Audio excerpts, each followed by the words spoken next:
Garnier? Garnier or Garnier? Garnier. Garnier? Garnier, yeah. All right. Hey, I got it right. Cool. All right, brother. Hey, what's going on? Where y'all currently ranked right now?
All right, what's going on? Good morning, UBA. This is the voice of choice, Shondike Faison. Yes, I am back, and it's good to be back. And we are up here in Connecticut at Walcott Lanes, and we have our featured match. It is the Chain Gang versus Bowl-O-Rama Express. And as usual, we'll be checking out the scratch pair first. Shout out to Bowl-O-Rama Express. As I just found out, even though they're sitting in third, technically most points based on each match, they should be sitting in first, being that they had 2 buys. Come on now, let's get amped up. Are you ready to win today? Bowl-O-Rama Express getting their engines ready. Let's go! That's right. And don't sleep on Connecticut. Connecticut can make noise too. Getting the train going. And they're looking to make sure that the train is going, and it is not a train wreck. Shout out to train wreck. But that, of course, is in Jersey Northwest. We are focused on Connecticut, and we are focused on the scratch pair. For the scratch pair, with Bowl-O-Rama Express, it will be Kendall Robinson. It'll be Brandon Vallone, Matthew R. Brockett. Kendall coming in at 241 average. Brandon Vallone, 230. Matthew Brockett coming in at 241 average. And for Chain Gang, we have Kevin Jewell, Matt Klein, and William Ayers III. All right, Kevin coming in at 215, Matt Klein coming in 234, and William E. III coming in at 226. All right. We're going to check out our first shot right now, going up for Bowl-O-Rama Express, coming up from the left. Ooh, skates in the oil a little bit, leaving double wood back there, leaving the 3-9. And, ooh, tickles the pocket, gets a little more action, but still living in the 10 pin for Kevin. So we already have opposing sides on opposing sides. We have the lefty leading off, going to convert all over. 6-9 before. For anybody who want to get on me, yes, it was the 6-9, not the 3-9. And both spares converted for both teams. Great start so far for both teams. You want to basically keep as many frames closed as possible. And scratch, what you bowl is what you bowl. There are no pins for assistance when it comes to scratch bowling. And we all know spares are indeed paramount whenever you're trying to become a champion at any level. And speaking of champions, I want to give a shout out to UBA's own Gary Haynes, who has earned his very first PBA championship, defeating Anthony Simonson, another member of our UBA community. Shout out to both those individuals, and shout out to anybody out here bowling any kind of tournament anywhere. But we are focused here, and strike for strike goes Matt Klein versus Brendan Vallone. Brendan blowing the rack out on his shot, and again, opposing sides and opposing sides. Matt Klein coming up from the left. So now we got Matthew Brockett, the anchor for Bowl-O-Rama Express's scratch pair, and walking that one out. He was the one doing all the talking before, getting his team ready, and he was the one doing the walking out on that shot right there on lane 10 was Matthew Brockett. And we got William. Now we finally got a righty versus righty situation, and not to be outdone, Chain Gang said, I can link up a strike myself. Great shot by William. Can I say Ayers or Ears? Ears. All right, you're all ears? All ears. We heard you striking, so I was all ears too, you know what I'm saying? Very good. Chain Gang up. Frame number 2 takes a little trip outside, but comes back, and comes back big. Nice shot. Good, a little bit of an adjustment. I don't know if it was a mistake or an adjustment by Kevin, but KJ doing a nice knockout to the pins right there. Kendall Robinson up the boards, and getting to the pocket extremely quick. But unfortunately, this time, yes, that is a 3-pin. I know last time I looked like I didn't know what a 3-pin was, but leaving the 3-7. A makeable but missable split right there. And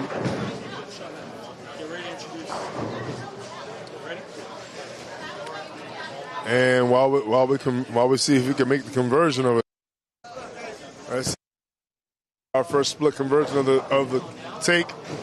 Well, we can't introduce that, but I can't introduce my guests. If you're looking at the sheets, we switched Kendall and Brandon. Just, I don't know if you're calling names or what, ABC. Thank you so much. All right. Well, let me introduce my guest today. Will be helping me commentate these two teams, Chain Gang and Bowl-O-Rama Express. Jason, what is up? Not much. Just here doing some work for UBA. Mm-hmm. Haven't been in the bowling alley for a while, so thought I'd come back out. Anthony gave me a call, and here I am. Shout out to Anthony, always the man that we don't see. He is the best invisible man we know. But and speaking of knowing, you are very familiar with the bowlers up in this area. So can you tell us a little bit about the bowlers and both the teams that we're watching right now? Blower 9-pin.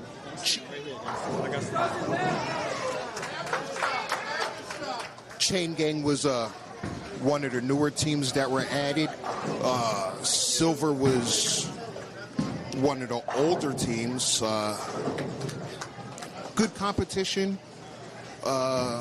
Chain Gang was out of Brookfield. They had a little incident earlier this year. Okay. With the building, and Silver had moved. They went from Silver Lanes to Callahan's. Okay. Once Callahan's changed ownership. To Bowl-O-Rama, I believe, To Bowl-O-Rama. Thus the name change. Thus the name change from Silver to Bowl-O-Rama Express. Okay. Kind of like when a wrestler leaves promotions and they just, switch their names. Like, hey, I know that guy. Isn't that? Nope. No, that's not him. That's not Kennedy. That's Anderson. And that's, And it's Matt Brockett. Yes, it is. I've known Matt good 20 years now. Oh, yeah. So I was probably there for his infancy. And now he's a grown, well, kind of looks like a grown man. He's got a beard. He's got a beard. So, you know what I'm saying? I said, look like a little facial hair to get you there. It's not patchy or anything. It ain't patchy. That shot wasn't patchy at all, No, too. it wasn't. And that's outside. And looked like he kind of got a little firm on that one before, like he was pushing it up the lane and not really trusting it to come back in a relaxed fashion. yes. Ooh, coming a little high, but tripping out everything. All right, so from what I understand, for any of those who are watching, like, hey, that's not who you said it was, Bowl-O-Rama has let me know that it is Brandon Malone leading off and Kendall Robinson in the middle. So now we have Kendall Robinson, the master himself, trying to rock rough and stuff with his Afro puffs, and Mixer. That's right. The Mixer taking out the Richard Nixon there, almost leaving that nasty, disgusting 4.7610. Here's Matty Klein. Oh, and he's inclined to throw a strike. And this is a familiar setting for Matty. He bowls here, I believe, on Thursday nights in competitive league, so he should not be out of sorts, and he should be ahead of everything that's going to be in front of him. And this house being Walcott Lanes, which is, well, I can look wall to wall. It's not necessarily a big house. No, it's not. And Brockett strikes again. And I expect Matt to strike a lot, especially when your average has 241 next to your name. I've been there, I've done that, and it's not fun. Yeah, but it's not fun once after a while when you gotta hold it up. It's good for a certain time. Anyone who's listening knows I've never gotten to that point. And his ball didn't get to the point of the pocket there. It didn't at all. Might have been that edible. Oh, well, it's important to have your breakfast. Of course, that's what we're referring to. Good old breakfast. Some people like vegetables for breakfast. That's what they do. As long as you don't have to put them in the wheelchair. Well, that shot was a little higher than a hydro hit. See if he covers this. And there you go, edible, eats that spare right there. William Ears the third. And yes, he let me know his ears. And we're all ears to hear more about Walcott Lanes. So Jason, tell us a little bit about this center here at Walcott Lanes. What would you like to know? Where do you want to start? You can let us know the good, bad, and the ugly. But there's never any ugly because they can have us anywhere, but they have us here in this lovely establishment. So, of course, we have all the love for Walcott Lanes. But tell us about the bowling woes that you may have experienced here. The bowling woes. If I'm not mistaken, we're still dealing with the first 15 feet being synthetic and then the back 45 being wood, which ends up leaving you with a transition / carry down, especially with today's equipment where bowlers are carrying and using urethane. Yes. You get to see stuff that's not conventional happen from time to time with the ball reaction. So it can get a little weird. Squirrely. That's nuts. And I see what Kendall Robinson can provide us before he gave us some crazy carry earlier. Oh, it takes a little move inside with his feet. and cannot kick out the 10. Soft 10. Yeah, very soft 10 right there. Let's see what the wheel man himself can do. Matt Klein. Taking his time. So he's a wheel man. Let's see if he's in his wheelhouse right now.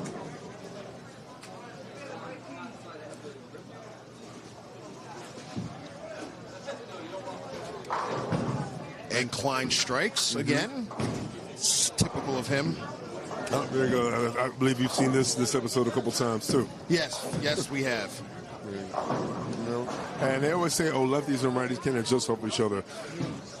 Kendall got up the ball kind of quick and couldn't get the 10 out. He takes the 10 out there. I noticed that Matt then threw it slightly softer after seeing that he left that corner pin. You know, that's an iron sharpening iron situation. Sometimes you have your adversary is your ally in terms of watching for adjustments. Yes. The problem or the difficulty sometimes on the left side is that when we make a move, it's a move in the dark. It's will it turn over? Will it not turn over? Will it skid? And it's almost like fishing. And what is Will Ayers going to do? He's going to strike. Yeah, he's going to go. He's going to pipe it down and in right there. Slight lob over the fronts. Let the back end do the work. And WE3, William Ayers III, right there closing his frame. And closed frames, when it comes to scratch bowling, that's what you want. And strikes is what he would have liked, but he went front 3, 7-10. And that's fun. Have you ever seen him pick this up before? In person? I have not. Okay. Want to see it happen now? Hopefully. And left gutter. Unfortunately, we didn't receive it. Not today. And in that situation, it's not necessarily good. So we know bowling math. He's on more than one strike. One is how many? One is 2. It is. And 10 is 10. off the rip. He saw that his boy was down, so guess what? He sent a rescue train and tried to get him back on track. Now, imagine we had a scenario in Battle of the Trains, train wreck versus Bowl-O-Rama Express. Huh? Which train you taking there?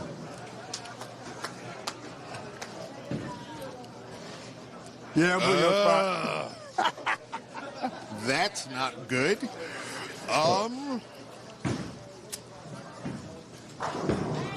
I'd have to flip a coin. Oh, flip a coin? Well, that ball flipped and it hit.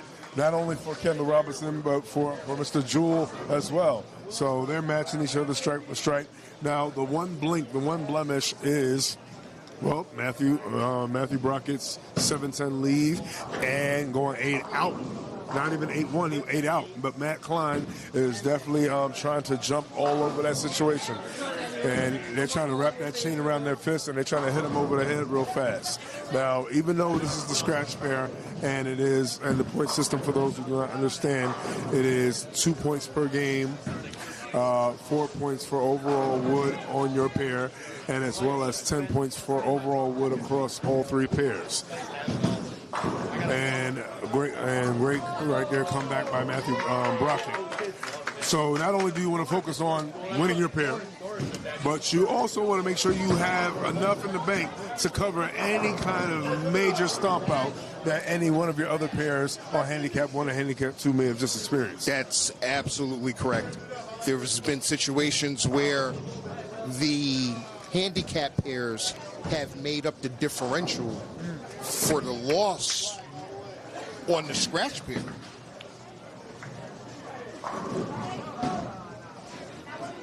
Yeah, Double H doesn't just stand for hamburger help, or handicap helps too. It does. Yeah, Very that's much why there's 2 H's. That's why it's handicap 1 and a handicap 2, because sometimes you need help from 2 areas, not just 1. And he could have used some help taking out that 7 pin, Kevin Jewell. Let's see what Brandon Vallone, BV, is going to do.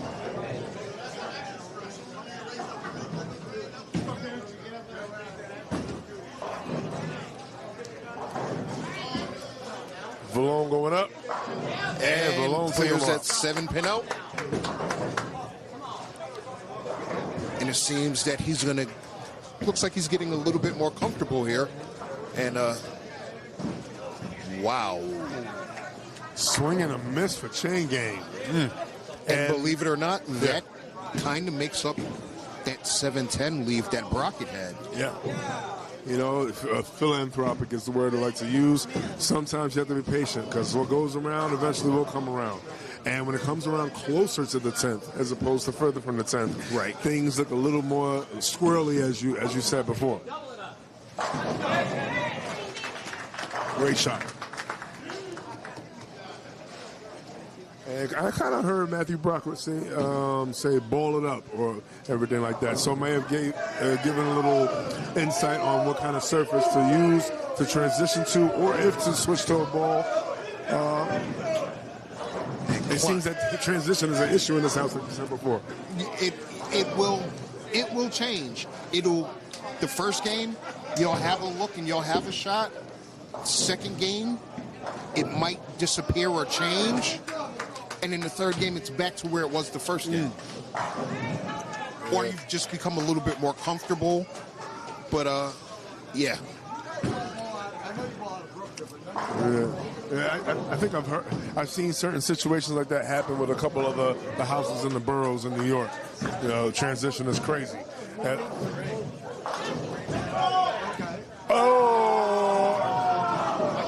that was trip 2? Trip 2, trip 4, trip 7.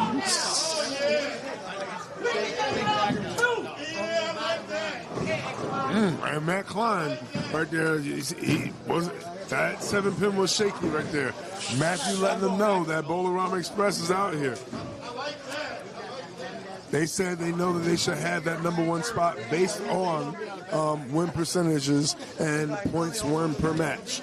They said that they've had 2 buys. That's the only reason why mathematically there is another team up top. And that team being, if you're familiar. No. Oh. I kind of put my head down every now and then and don't pay attention. Well, I hear that pound for pound, they're tough. And they're literally pound for pound, PFP. And you hear it. Oh, there you go. Chains getting heavy. Well, chains don't want to be heavy, but they want to be heavy for the people that's supposed to be feeling them, not for the people that's wearing them. And hopefully they're not heavy on themselves. But yes, pound for pound currently technically holds that #1 spot. Bowl-O-Rama Express knows that based on wins, and that they should be up there. And they're looking to take what they know is theirs. And I'm pretty sure Kevin Jewell will take that mixer straight. So keys to victory for both scratch pairs. I usually always say closing frames and everything like that, but also keeping your eye on your partners as well, making sure they don't, jump off that ledge when things get a little funky out there. What are the keys to victory for you whenever you're bowling in any situation, especially when it comes to a team? It's always to remind the bowlers, teammates, one shot at a time. And that's all we have to do. Once you start looking ahead, you get distracted and it doesn't work out in your advantage. So you just play with what you can play with. One shot at a time. Everything is the first frame, no matter what. If it's the 12th ball going for 300, it's still first frame. And that usually tends to work. And what I've always told the bowlers ahead of me when I was anchoring, just give me a shot. Doesn't matter how much we're down. Give me a shot. Just get you to the 10th. Get us to the 10th and give me a shot. That's right. Yeah. And it's worked out more times in our favor than not. But it also kind of helps when you know that you've got a horse behind you. Kind of takes the pressure off. Woo! And it makes things a little bit easier. Sometimes you have to make things a little bit easier for the people bowling around you so that they bowl their best. Will Ayers with his shot, and he strikes again. It's like rinse and repeat for some of these bowlers. Pretty much. They've been here before, and they're here to have fun, but they're also here to compete as well. You know, nobody has fun losing, but you can have fun while attempting to win. Right. And from what I see, Matthew likes hitting the pocket a lot. He hasn't missed the pocket any shot. And does not miss the pocket there.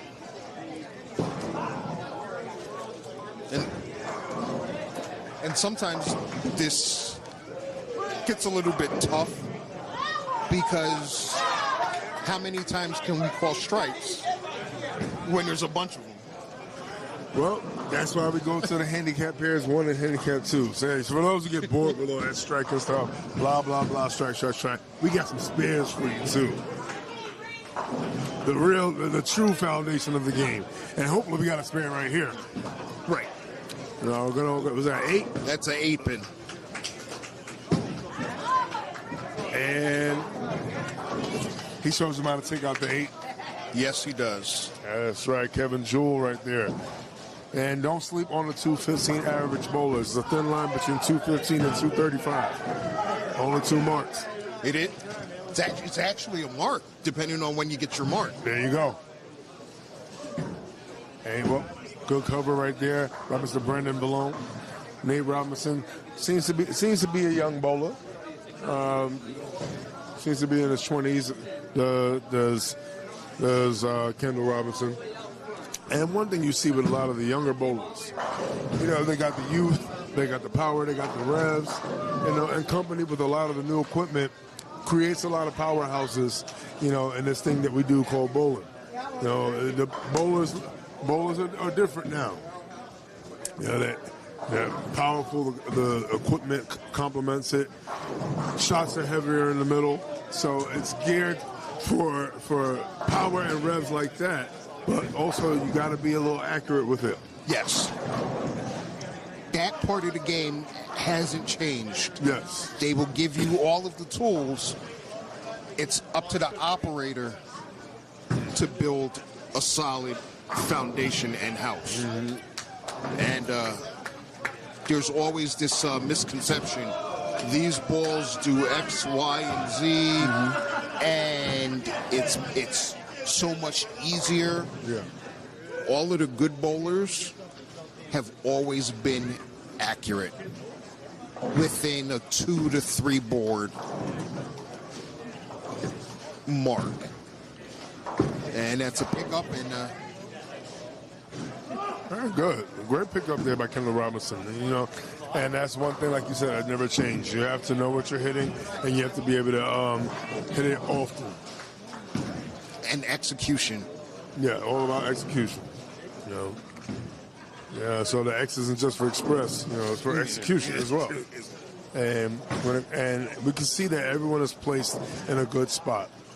You know, we always keep the bowlers in the middle in a good spot where they're supported, and the anchors also have that ability to almost have ice in their veins and not be scared of the moment.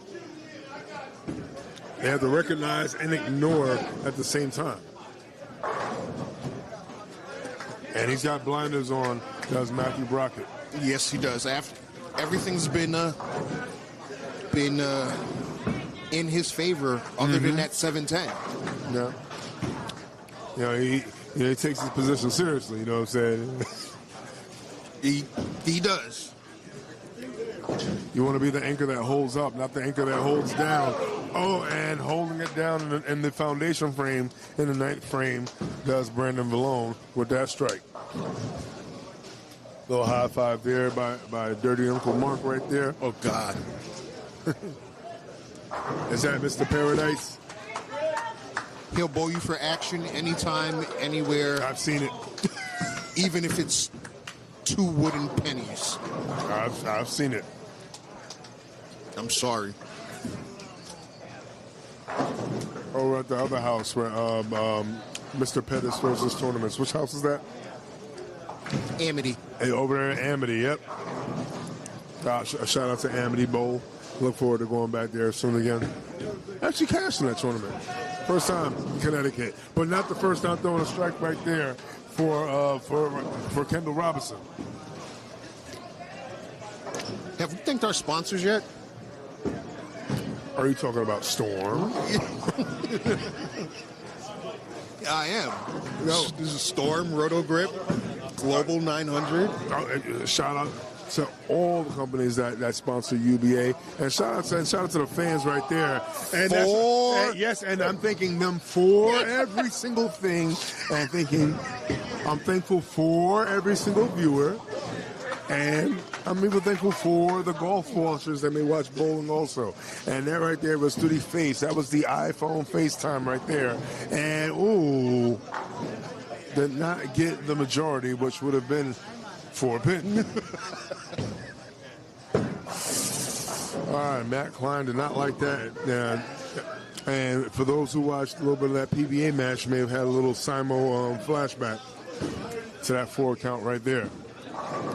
Only we're not bleeping things up.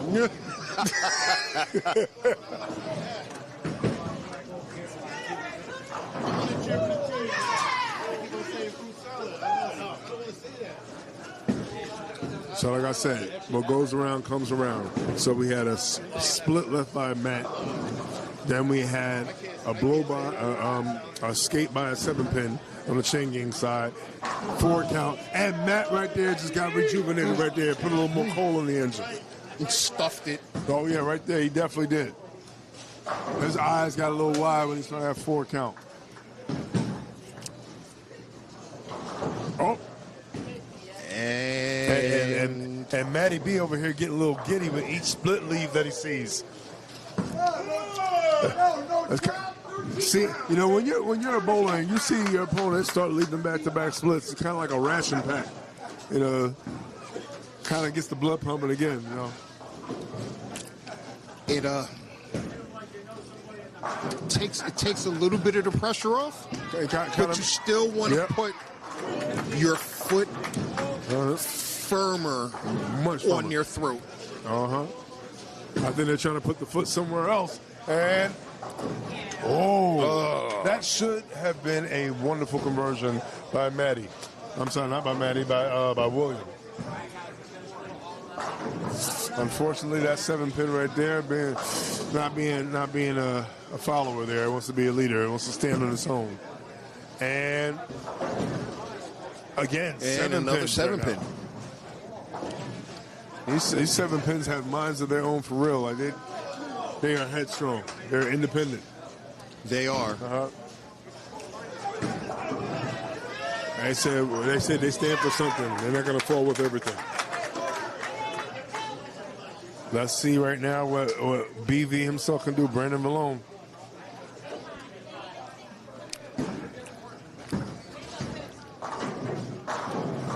Creating a lot of shape, a lot of angle on that. Yes, he is. And it's working out right now to his advantage. We'll end up seeing what the left side looks like between him and Matt Klein. Great point.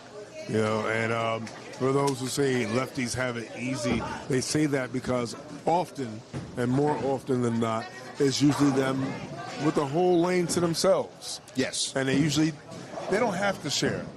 And would you say lefties don't like to share? Depends on the lefty. Depends on the lefty. I like it when there's another lefty on the pair. Exactly. Give you a little carry down, give you something to work with. It helps, especially when the patterns are tougher. They help break it down. And sometimes, you know, you need someone to break it down. Some bowlers bowl better on the breakdown than they do on the fresh. Yes. I'm so glad that wasn't on camera. Thankful. But don't worry, soon it will be. Oh, no. And Great finish right there by Brandon Valone. You're threatening somebody out there with a good time. And Bowl-O-Rama Express definitely having a good time on the scratch pair. So, Chain Gang, they definitely came to fight, but Bowl-O-Rama Express, they're obviously packed with a lot of bowlers who could bring a lot of drama to anyone's house. Yes. I see Kendall Robinson right here. Kendall taking a little, now he kind of, and they're going to have to change that score. Yes, the pin did fall before the machine touched it, so that is a 9 count.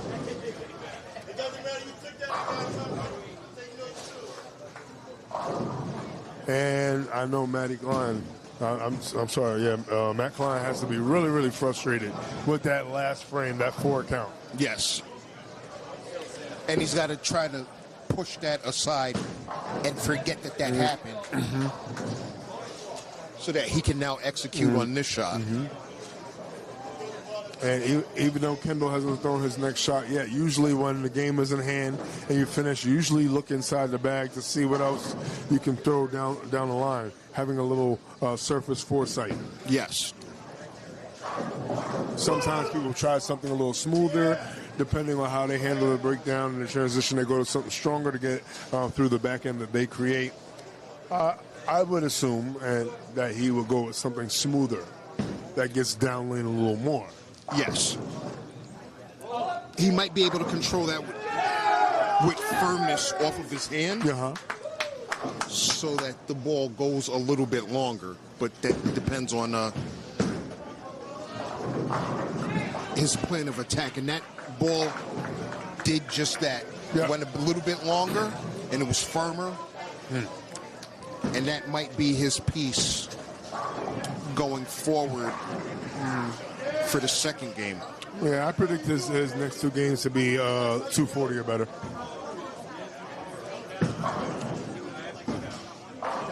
Little ear strikes. Yeah. Well, the ears kind of giving me a little bit of Rob Van Dam feel right there. I mean, especially with edible on the back. I checked the date. It's not 420, but that's all good. So now, even though Bowl-O-Rama is going to take this first game here on scratch, it is a marathon. It is not a sprint. At any point, anyone that's far away can still trip and fall and slip on something. And we've seen paradigm shifts happen, especially when it comes to these 3 games, especially when it comes to all 3 pairs. Yes. One game does not a match make. No, it does not. The key thing that I always wanted to do in these situations was to tell the guys, let's go lay in the weeds and push and push and push and push. Indeed. To make them chase. Make them chase, exactly. Become the watched, not the watchers. Right. Because you already know what it's like. Whenever you're trying to watch paint dry, trying to watch water boil, it never happens. A lot of times you just got to turn on the stove and just let it cook. Yes. Right now, Mr. Brockett over here, consistently cooking. And he leaves a 4 pin. Yeah, not a 4 count. 4 pin.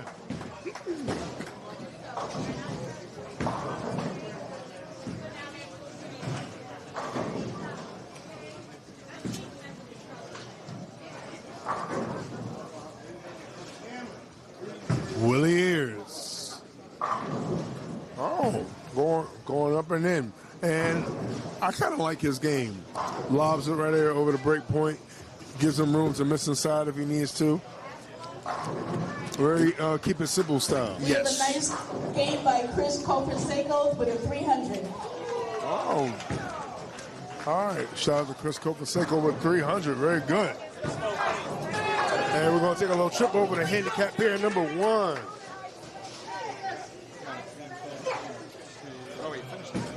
After we watch this spare right here by Mr. Brockett.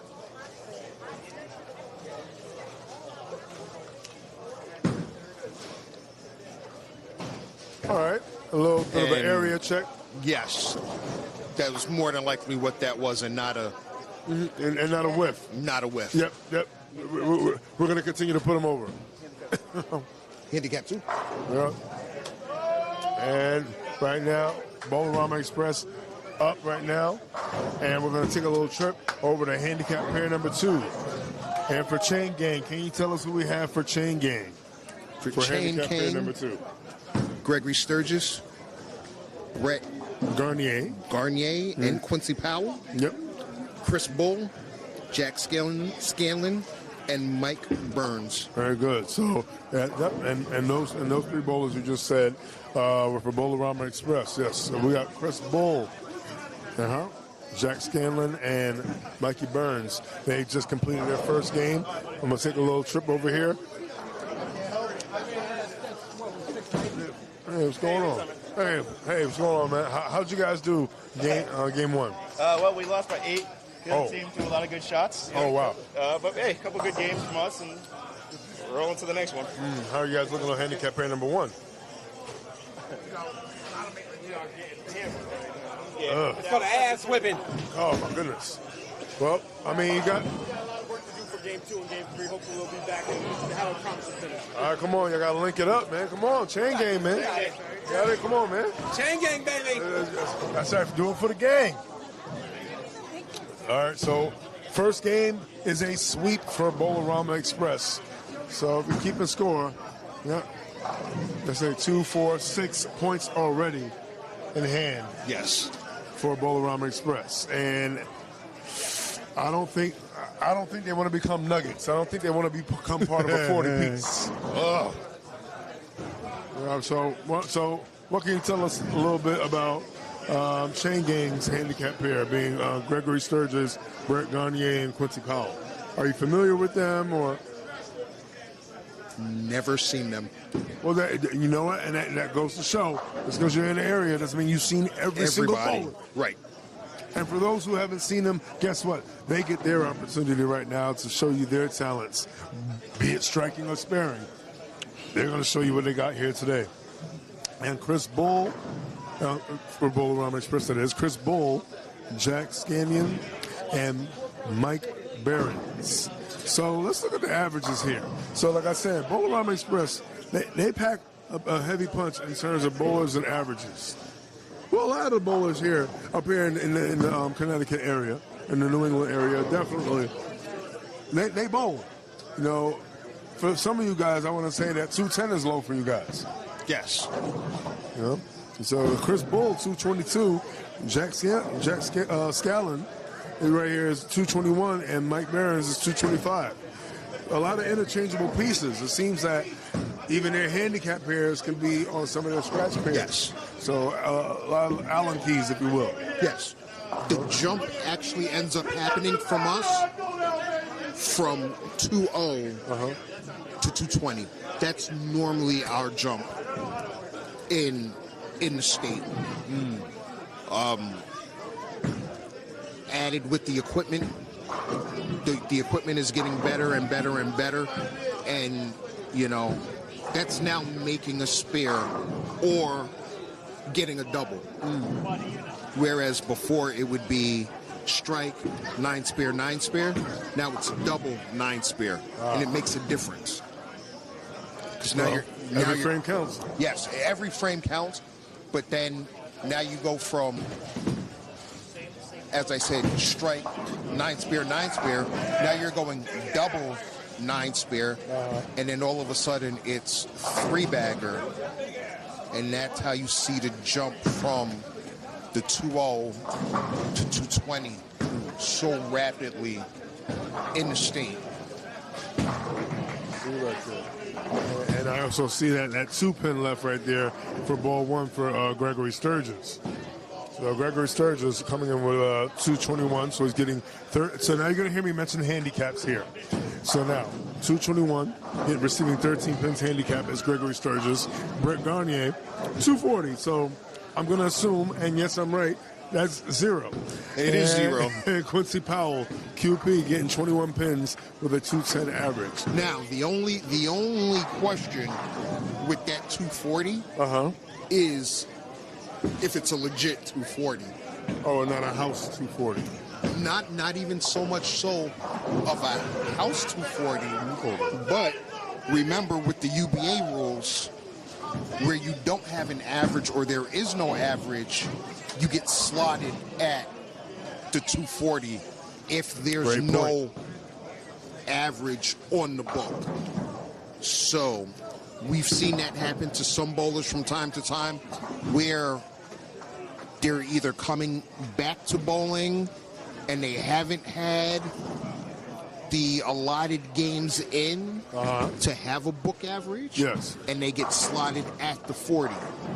So we'll just have to wait and see. And we did not see a 10-pin conversion over there by Mr. Gagne. So a lot might be going through Brett Gagne's head, and he may answer that question today. Right. Yeah. And we may see that. Yeah, we may see exactly what. That in the long run. Yeah. And that might be a little cue and tip for some of the team owners and team presidents out there to stay on top of your bowlers and make sure that all of the averages are correct and make sure that all of your stuff is in order. Yeah, get your paperwork right. So that you don't run into a situation where you have a bowler that's saddled with a 240 and is not a 240. Yeah, and that definitely wasn't a strike right there by Quincy Powell. That ball took a trip outside early, and it snapped in really, really sharp, and it went through the face, leaving the 3-6-9-10. That ball right there by Mike Behrens, though, very, very nice. Oh, no, that wasn't Mike. That's Jack. All right, Jack. Okay. This is... Oh, that was Jack? That's Mike. Oh, so they're making switches all around. Yeah, so... This is why we got Jason out here, man. And Chris... Well, it says Irish guy, but that's Chris Bull. All right. And all right, so he's not too Irish-ish. He's not too Irish-ish? Ish. Well, I do like an Irish car bomb. Let's see if that ball hits like it. And it does. Very good. So Chris Bull, no bull on that shot. No. That was all bomb. Greg Sturgis up. Much better shot. Yes. And all 10 back right there. So I mentioned the handicap before, that chain gang was receiving. So Chris Bull receiving 12 pins. Jack Scanlon receiving 13 pins, and Mike Behrens receiving 10 pins. So, and that's a good mix. That's a very good mix that you want to have. Yeah. It's not too high, it's not too low. Yeah. And what we'll see is a lot. The difference is going to be like 10, 15 pins. And that's a good, and that's Mike Behrens. And he just struck. He's got a double working. Yeah, that's right. So that's right. Burns right there, double, striking this first, striking the second. Over here on lane 13, 14. So he's had good luck on 13 as well as 14. And right there, Gagne. Right there, open and strike. Potential 279 finish for him.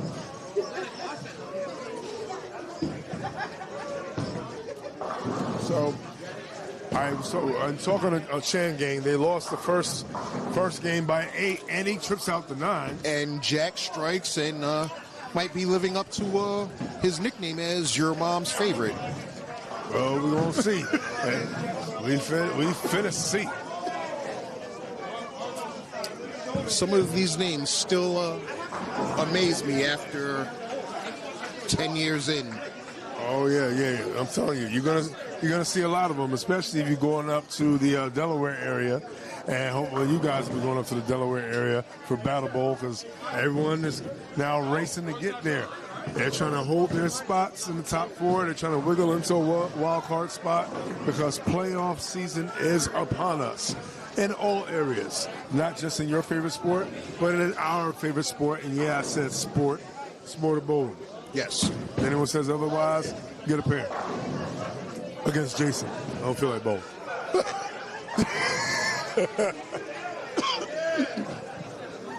They're trying to get me to put my shoes back on, and I don't know if I'm putting them back on. But throw them back on, man. Come on back. Hey, get you an independent jersey or join a team and come out. Oh, no, I own a team. You own a team, yes? Yes. And which team would that be? The team that is not here, and I'm not happy about it. Well, not here for this. For No, this they are not here. Well, Yes. well, any names? Any names of that? All right. Shall not be named. Oh, Hounds of War. What up, Rudy Feliciano? How you doing, brother? Well, Rudy was with us for a little bit, Uh-huh. and then he went back to the city, Uh-huh. linked with Tribe because he was with Latino All Back Stars. to the Bronx. Back to the Bronx. I'm from the Bronx. All right, BX. So it's all love. And all 10. Ooh, almost to the face. Oh. And yep, he smiles gleefully as he gets away with that one. Yeah, I like the way you skipped away from it. Yeah, sometimes you have to run. You have to run, skip, and hide. Sometimes you got to, you know, put that cheat code in to get that carry. Yes. Nonetheless, that Chris is a double Bull shot, and that's something that we've seen before. That's some bull right there, man. That's some bull.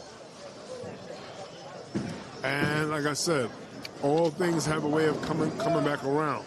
So we saw Brett Gagne skate by as a lefty skate by the 10-pin, which shows you exactly what the transition is like based on what you said. Yes. And Chris Bull, pocket deflection a little bit of deflection, and he may reflect on that deflection from his first shot. Definitely gets one more than we saw Brockett get before when trying to make his 7-10, or at least trying to cover wood. Because all wood is good. Every pin counts. Yes, it does. And another 10-pin. Oh, guess what? The 10-pin said, he ain't hear no bell. No. He wanted to come right back. You guys, it So was we'll so see. nice he wants to show up twice. So we'll see if there's any change on this attempt to make this 10-pin.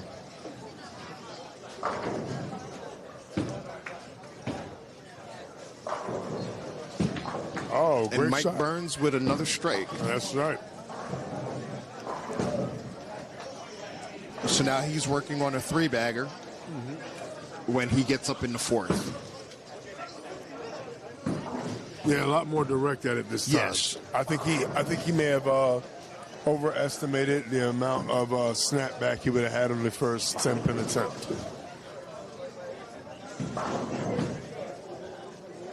And here comes UMF right there, your mom's favorite. Let's see what this is. Jack. Yes, it's Jack. Oh, Leaner 10? oh, yes, right. Lean back. And we talked about the Bronx, and he got the 10-pin to lean back. Yes, he did. There you go. See? Shout out to everybody again for checking us out on this lovely Saturday morning. Again, It's too early for this. it's never too early. We got everybody with their breakfast of champions, their liquid carbs. Over here in Walcott Lanes. And How was that ride for you guys? the ride was pretty smooth. Got out early. I slept most of the way. I know it's a ride and a half. Yeah.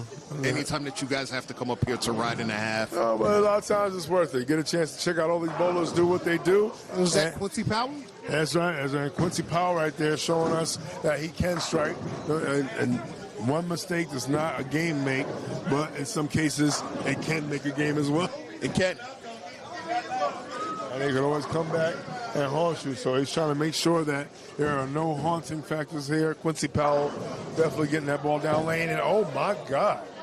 We didn't get that on camera, but we just got a 10 sliding over to the 9 spot. Wish we would have saw that. And I know that he wishes he didn't see himself leave a 6, 9, 10. Yes. Sturgis. Ball did not Sturge through. Let's see what the Bull right here. Let's see if Chris Bull can do this. And he got that out a little bit and leaves a 4-pin. and it looks like that angle is going to be a little bit off for him. Yeah. Catch, they seem to be a little over-under reaction.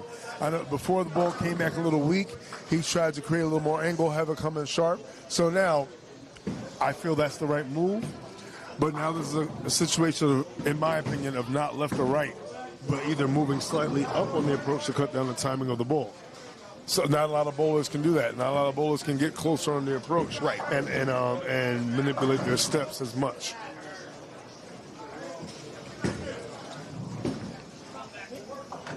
And it's a nice cover by Bowl. That's right, by the Bowl himself. And shout out to my Philly bowlers. I know every time I say that, I sound like I'm from Philly. Yeah, nice shot by the Bowl. And right here we have Mr. Garnier. And that looks like a good shot, and comes through, and he might be a real 240. I mean, it might be. Sometimes you always have to look and not always question the number. The eye test?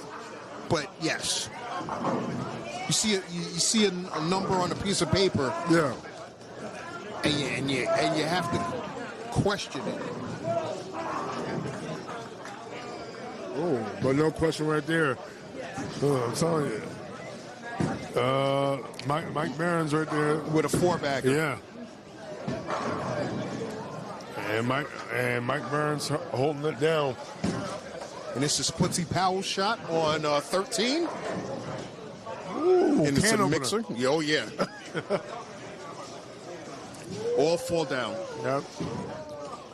There's a fireworks strike. The way just spread apart and high on the head through the face, leaving the 3-pin. Yes. Well, that definitely wasn't his favorite. No, was not. And this is what is going to be interesting now that we're out of the first game. It's not fresh.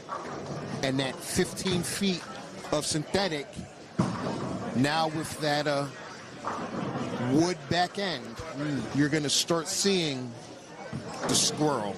So the first 15 feet of these lanes are synthetic, but the rest of it is still wood. It's still wood. I would love to bowl here. Shout out to anyone who used to bowl on Walcott Lanes, baby. Which ballpark? Across the street from Yankee Stadium. Oh, rest in peace. Memories. It was all wood. Memories. My father called that building the House of Pain. For those, that's a if you know, you know situation. And you have to be old enough to know about that. Mm-hmm. Which I just dated myself because I'm told old. myself too. There you go. And now that would explain the interesting breakdown of this place. Sturgis there with a beautiful shot. So all the swinging and everything, it looks pretty in game one. But if you have the ability to square up, straighter is definitely greater in that situation. Not a lot of people have experience with wood lanes anymore. What do they say? It'll make a man out of you. Or a woman. Or not gonna get me. Right there, and so you see Bull shaking his head as he walks back. He may be looking to go to the bag, and it may be time to smooth it up. And he finally tackles lane 14. Does Mr. Brett Gagne? Yes. And the 10-pin is now going away. Yes. Brett, and he may have found something on that right lane that's going to allow him to score a little bit better. Yep. Brett definitely excellently executed that shot right there. Burns up. Burns down. There you go. And he's looking to burn it down right now. He's got front 5, keeping his team very much so alive in this second game for the handicap pair. But not even just for the handicap pair, but that overall wood too. That 10 is big. It is. And that'll make a difference from your day going from even to plus. I've seen it happen. I've seen it happen in matches that I'm involved in as well. It all comes down to some overall wood, and I've seen overall wood won and lost sometimes by 1. Yes. And that's a long ride back home. It is. Or a long trip in the bar. Depending on how it is. It's a long drive after the trip in the bar. Yeah. Or no, because we drink responsibly here in the UBA.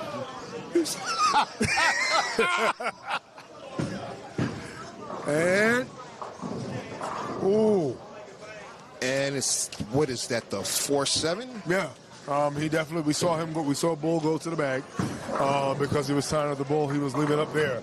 And he has a different piece, and he's obviously creating the angle. If he can start a little closer up on the approach, that would be the adjustment, in my opinion, especially where everything is overhooking. Or square up and get it over the front. Yes. Depends on the bowler.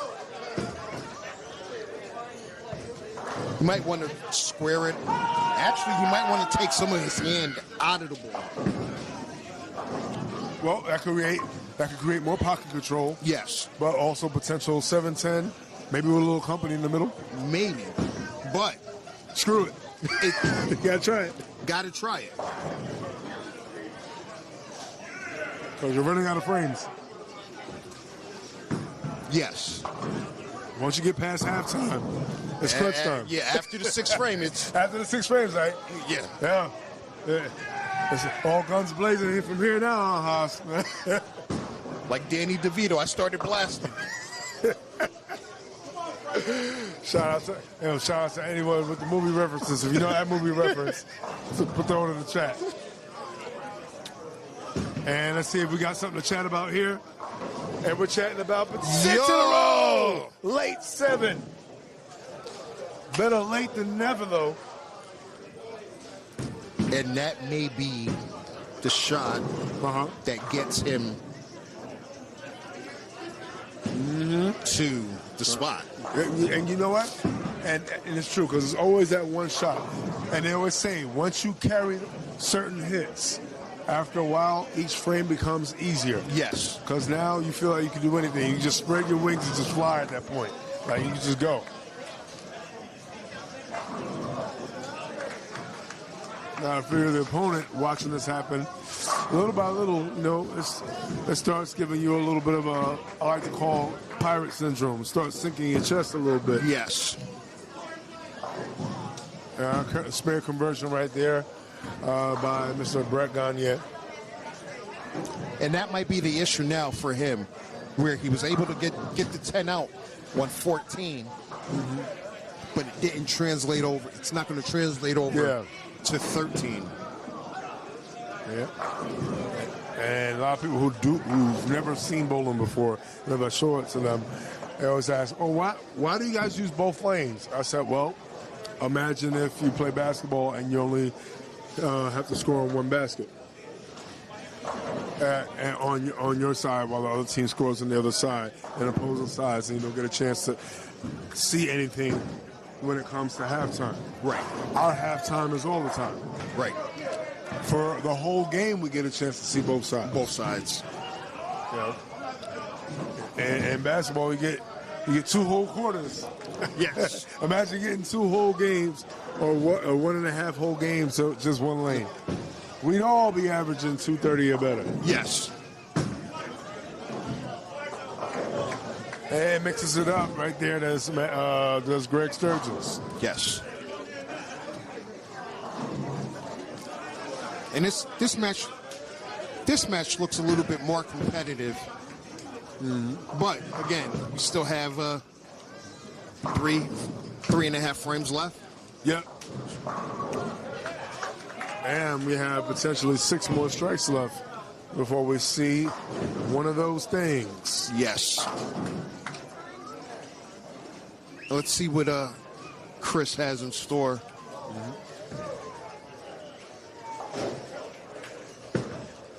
And he got a little bit deeper and double nuts.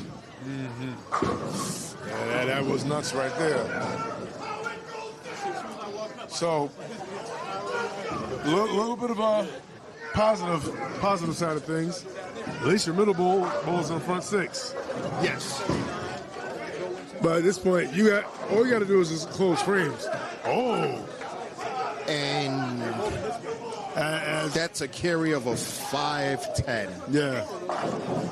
And we get a little bit of a big mix, or a bowl by the name of Carrie Fishman. I know it's a fruit salad. Yeah. Let's see what Bowl does here. Does he go for the wood, or does he Play try hero to ball? convert? Nope, no hero ball. That might have been close. No, at this point, if you're getting that much back in, why not just go up the boards with your spear ball?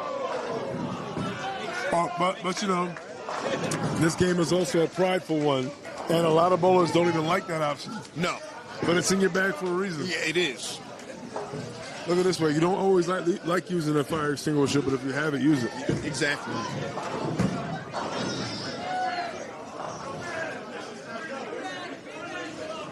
Let's see what Mike Burns has.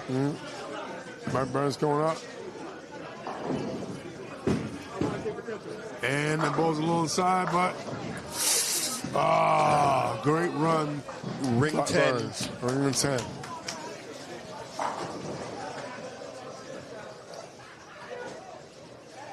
Yep. So I'm standing here with Chris Bull right now. I see you going to the bag. I see you picking your brain. You're getting a lot of over/under. What's next? I'm gonna stay with it. So what? I just threw it back. I pulled it. All right. Still went back. You got to adjust for it. Hey, how much lob you got in you? Not enough, lob. To infinity and beyond lob. We ain't got that. No. I just gotta straighten my shit out. I'm good. All right. Let's strike out. Watch this. All right. No bull. All right. He said, "Watch this." I called him out the strike. Let's see if he's gonna give us what we want. We told you when we go over to the handicap pairs, you will not be bored because it will not just be strikes. There's going to be some stuff for you to see. There's going to be some stuff. Oh. This is like a nightclub in the 90s. Every box is different.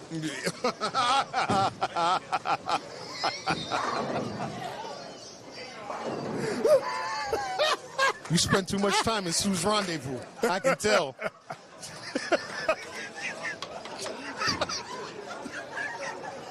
Oh, my goodness. It's like Webster Hall back in the day. Oh. Every level is a different playlist. Oh. Whoa! And good shot. And like I said, this is not the favorite time for the Miles favorite. And Chain Game making some noise right now.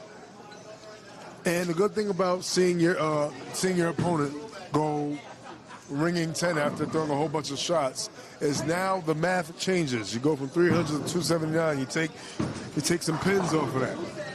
You take 21 pins off of that. Yes. And then it starts to not look as bad as it originally did. I don't want to say it gives you hope, but it does give you hope that it's not insurmountable. Yeah, you can look through the blinds a little bit. You can see a little light. Don't start doing any calculations. No. Well, we got some. Oh, wait a minute. He said, "Look at it." All right, we'll see you, Chris. I guess he did it with no hands. No, he said, "Look, ma, no hands."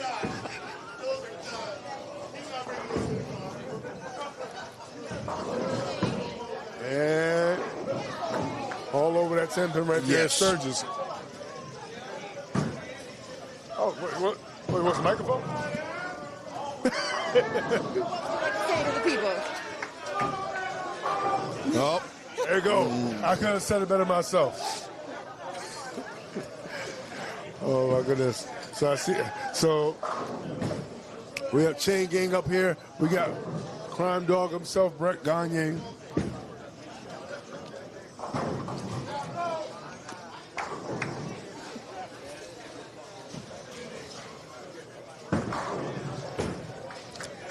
And that was high. And super high. 6-pin. You know, Had a cape on it. yeah, and we didn't point out before that he's throwing it 2 hands from the left side. You know, shout out to the 2-handers. They say that they're changing the game for worse. I think any change can be good change. And right there, he didn't change a thing. He's still attacking the same way. And you know, that shows a good steady head. Some people will leave a ring in 10 and they'll ball change or angle change and everything. No.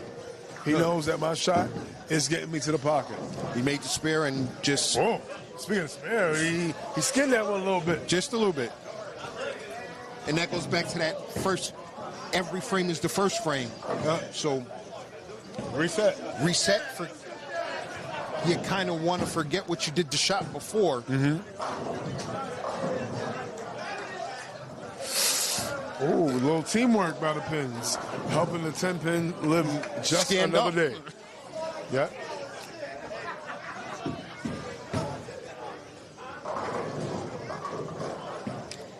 And this is Quincy Powell going on lane 13. Oh, good. And it's a mixer. That's right. Mixing it up right there. Put a little dressing on that salad. He's working on a string that was 7 in a row. That's right. Yeah, and he has the best fight corner as possible. His family got his kids with him.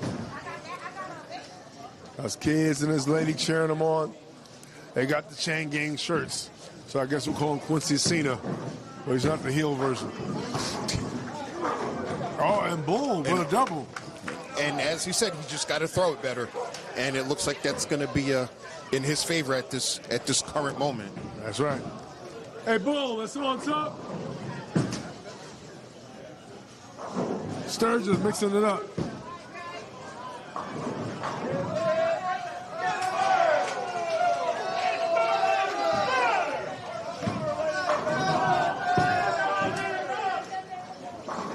And for those waiting for it, Paradise will be next. Oh, boy. Just what you asked for. Main event on camera. Bottom slot.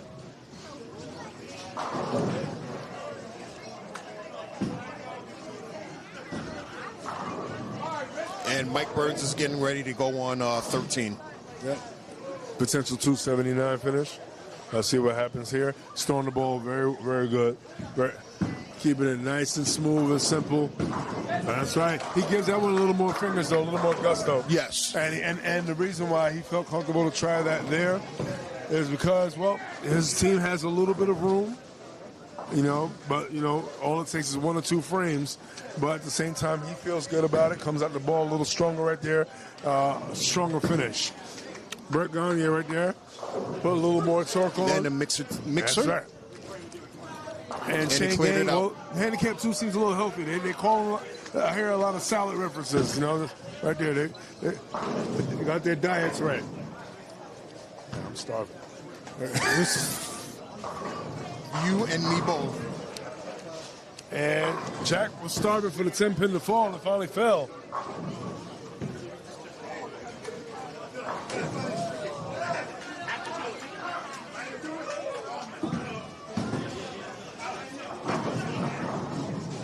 See right here, Quincy Powell going up. Oh, that ball looks good out of his hand. Oh, and it looked even better at the end. Yes, it did. And that's for 8 in a row. Sometimes there's certain shots where you just know it off your hand. You know you did everything right. You know you're staying down. All you got to do is just watch the finish. Let's see if Sturgis has that same feeling about his shot. Oh, yeah. And very good. He matches that right there. He matches the energy of that shot.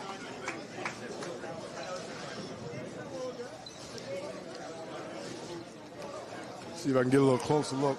See what the point differentials are in this game for game 2. Oh, their Chain Gang is up 51. 51? Okay.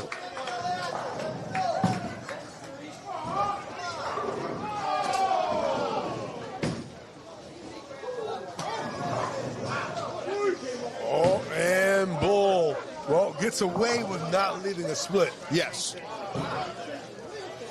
Let's see if Sturgis can jump on that. Oh, yes. Big double on 10. And that number's going to get pushed.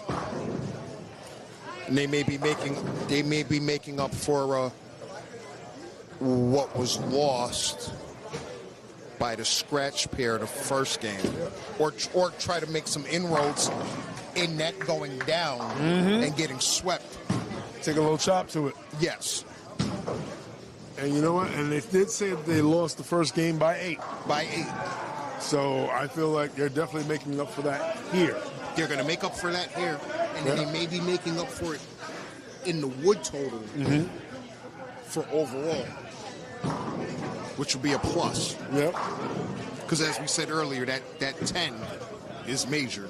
Oh, that was big time.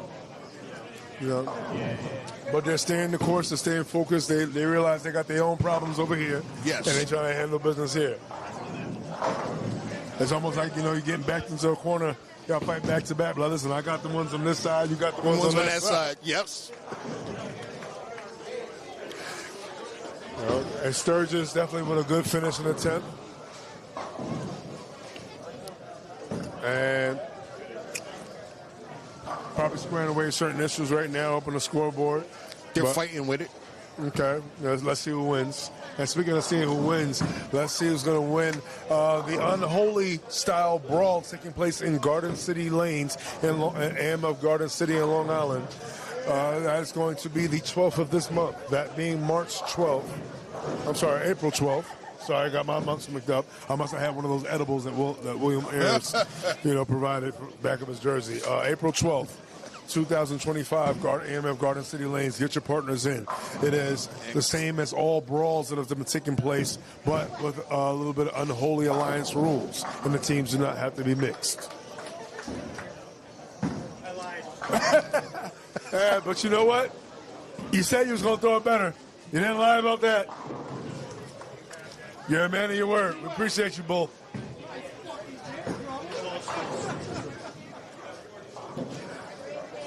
All right, and it seems that chain gang right now, they decided to stop being heavy on themselves, and they're taking advantage of an opportunity over here to provide some points to their team, to their entire squad. Yes. Question is now, Handicap 1, or are they matching the same energy? Handicap 1? Yeah. Yo, it's the hunger.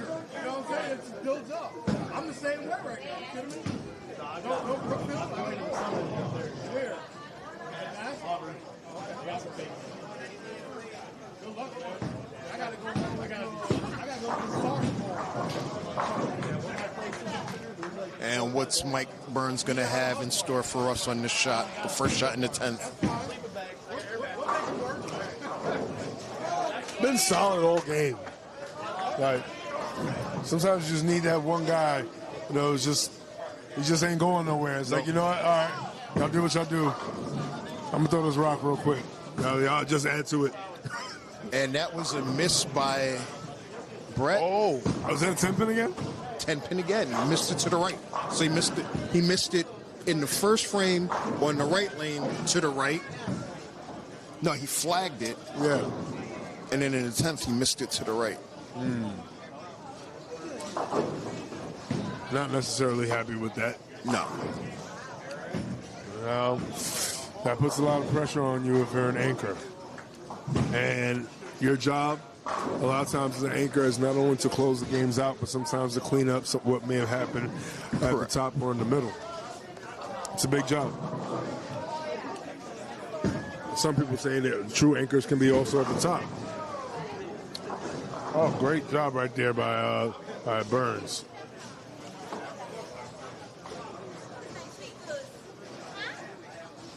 Now Quincy's shot really comes down to, if he strikes, it'll be a little bit easier to win the game. Yeah, big shot right here. Oh! Big bowlers do big things, and when you got your family in your corner, you can feel like you can do anything. Correct.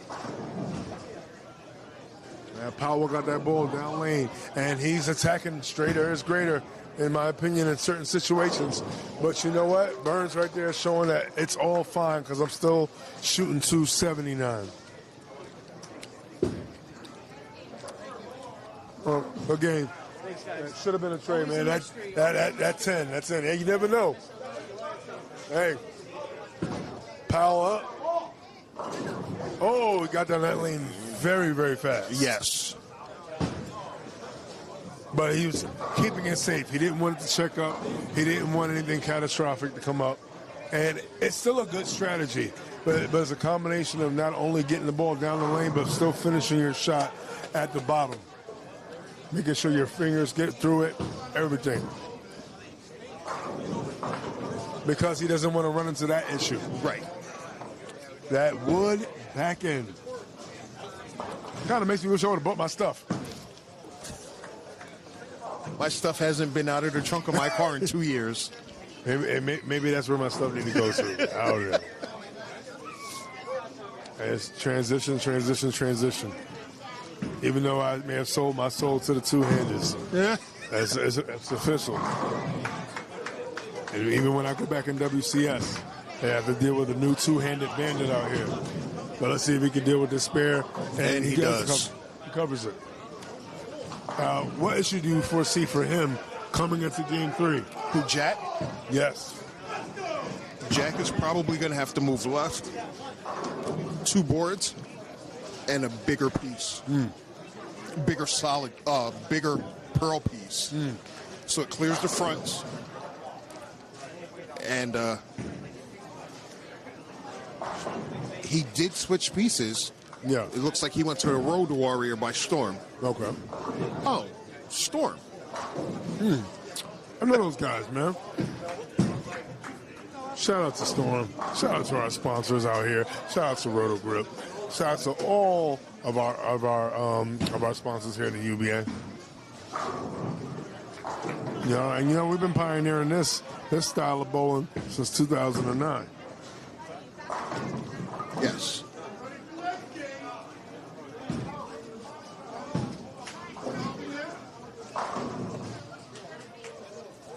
Shout out to the Road Warrior. That ball hit like Hulk and Animal. Set up the camera for There you go. And before we take a trip to paradise, we're going to take one more look over here at Scratch Pair.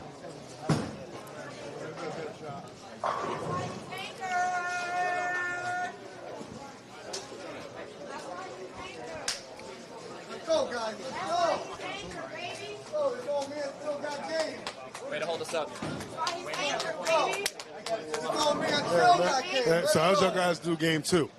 Game 2, we ended up losing this one, but we're only down by 8 total, so let's see how it goes. Just one shot at a time. That's all we could do. So they started fighting back. They fought back, but last game, this is our moment. This is our moment right now. So you're up by 8 total. We're down by 8. You're down by 8 in the wood total on this pair. On this pair. All right. Okay. I know Chain Gang came back also over there. So they're down by I think they're down by 20. Okay. So Chain Gang is up by 20 over here. Yeah, because they lost the first game by 8 and they came back. But these 2 teams won both of theirs. So okay. So but sometimes take a trip to paradise. That's it. Yeah, let's do it. Thank you, man. No problem. All right. Well, there you go. So we just got the skinny on that. Chain Gang came back and they got this game, and now Chain Gang is up by 8 over here. So like I said, swing. Hey, you gotta keep swinging. They ain't hear no bell. And then obviously Mickey loves them. And over on handicap pair number 2, we saw Chain Gang definitely put in some work, but. Hey, like I said before, they took a trip to Paradise, and in Paradise they trusted in handicap pair number 2, and they are up 2 games on the middle pair. So handicap 2 could be the jewel of the Nile for Bowl-O-Rama Express. Yes.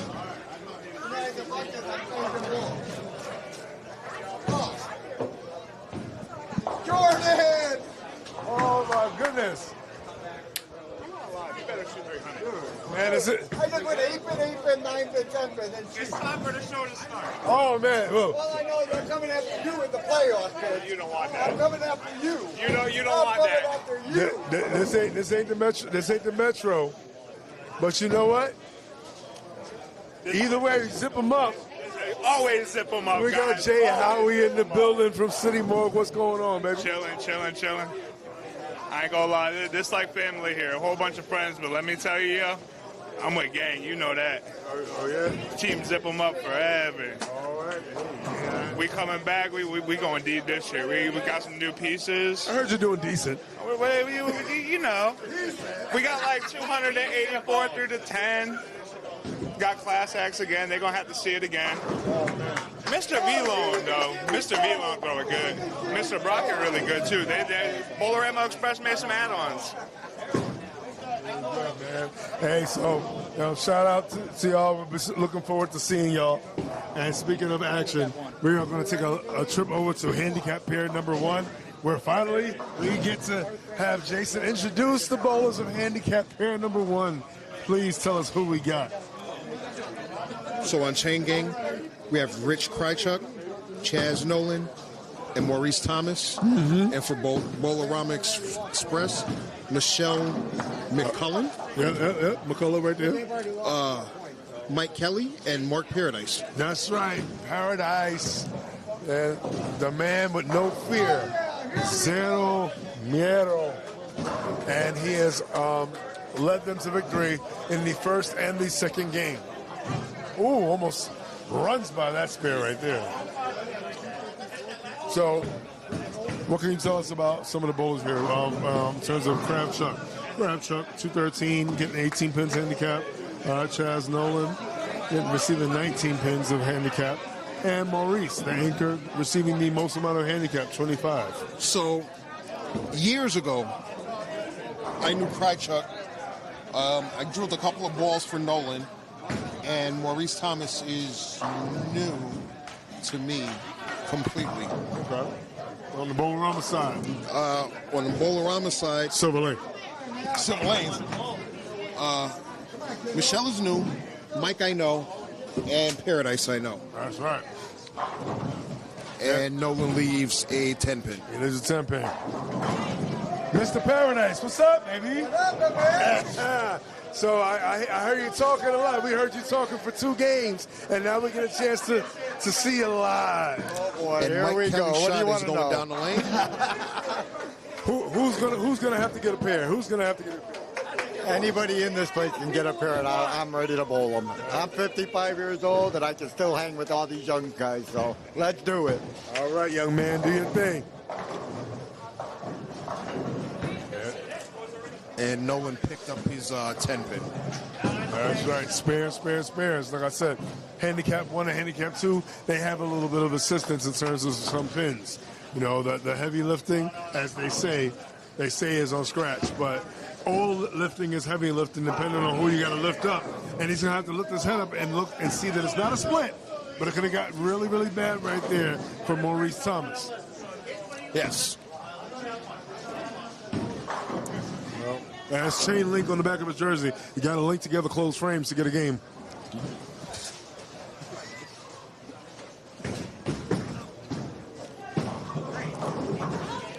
Let's see if he covers his spare.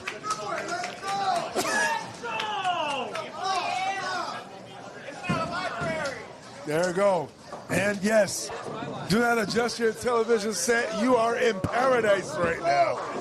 And all over that 3-6-10, but it seemed like it was all over the place, but it finished in the right place. A spray bottle. Spray and pray. That's exactly what that is.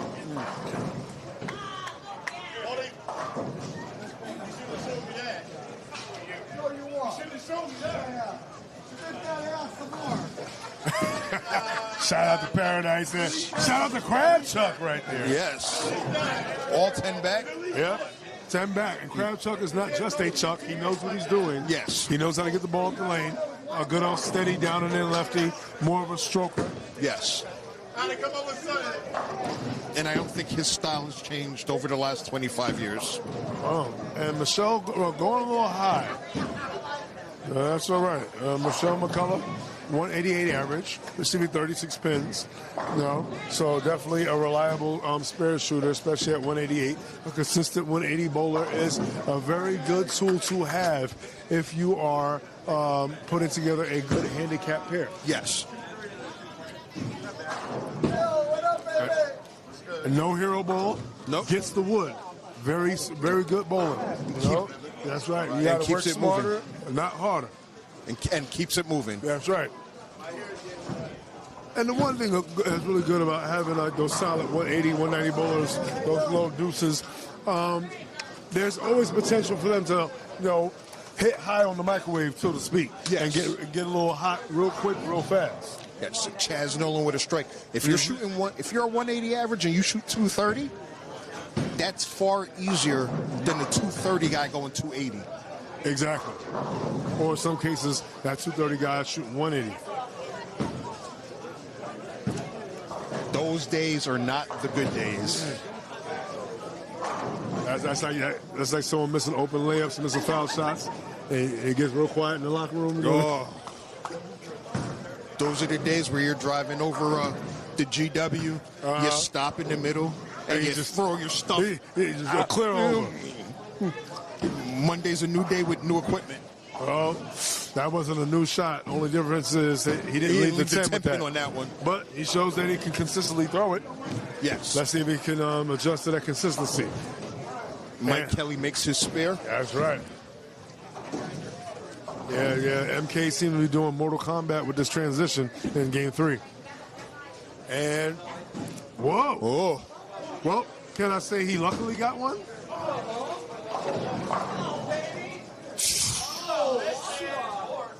Got the one because there was paint on the pin. He had the red paint.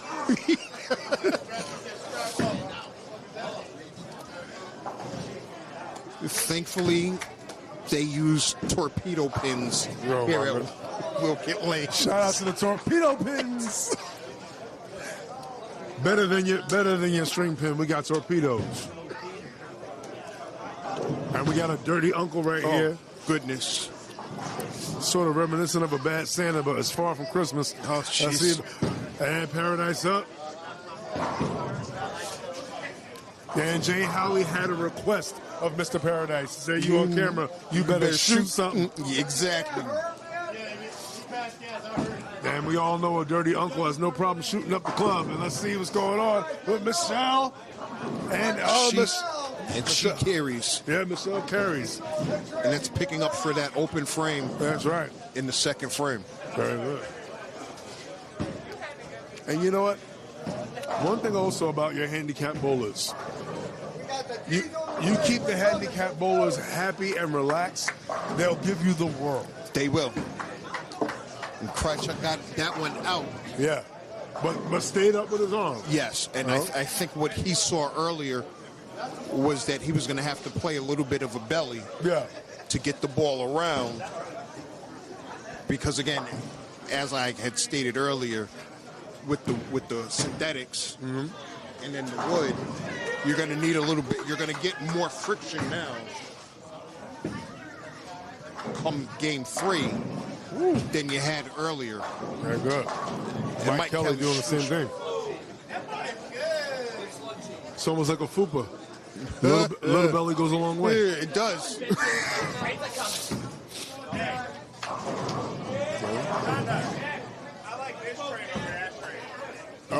Really? But so you're talking about what? This train against which train? Strike. Oh no, I don't like that. Frame 3. What you talking about when I mentioned? He's got a strike, spare, and a strike. Oh, that might be a good call-out. Train wreck versus Bowl-O-Rama Express, battle of the trains. Could be a head-on collision.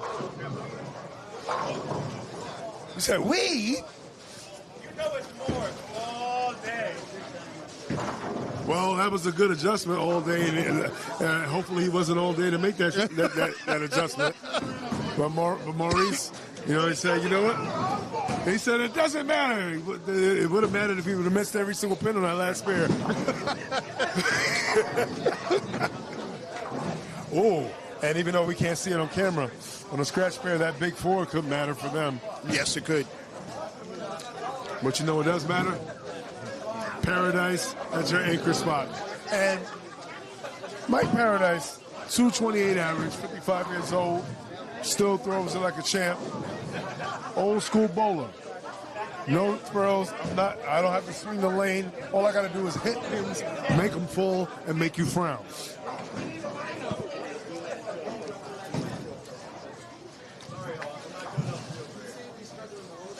And a great addition, especially when you're trying to build up a strong and a confident handicap bear. Yes. Oh. A little high. Thankfully, holds in the oil, and definitely was not catastrophic. No.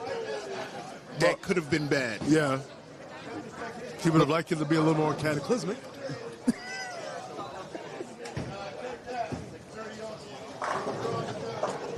Oh. And looking across all three pairs now, I'm starting to see exactly what you're talking about. That little squirrely transition that you talked about. Where you're waiting, where you know that the ball is going to turn, and it's supposed to turn, and it goes, not this time. Not this time. Does Walcott throw any tournaments here? I think I might want to take a trip. They normally have their holiday tournaments. They run their 9 drops, Thanksgiving, Easter. Then every once in a while, they try to get something to happen. Oh, great there. Great shot right there by Michelle. She getting it in. She bopping to her playlist. I don't know what she bopping to, but whatever she got playing, keep it going. And Crabchuck trying to keep it going right there. After that spare, he said he gave it a little belly, and he has a 290 pace going on right now. I see if Mike Kelly can send a message back to their pair. I mean, or to that team, to Chain Gang.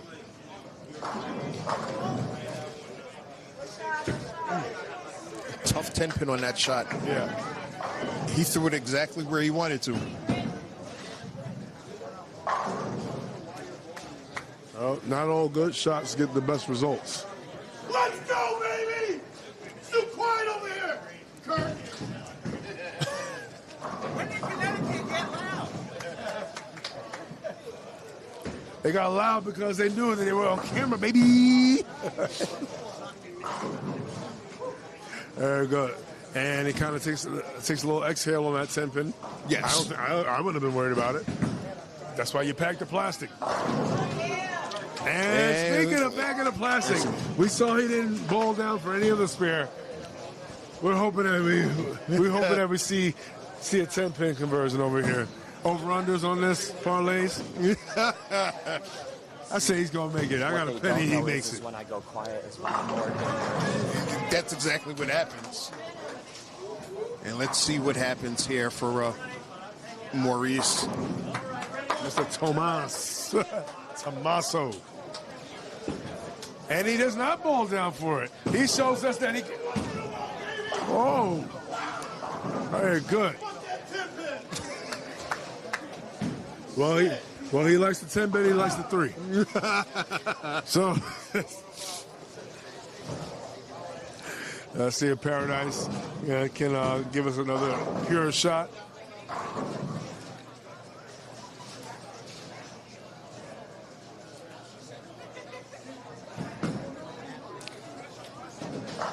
Did he borrow that hat from Dougie? Who?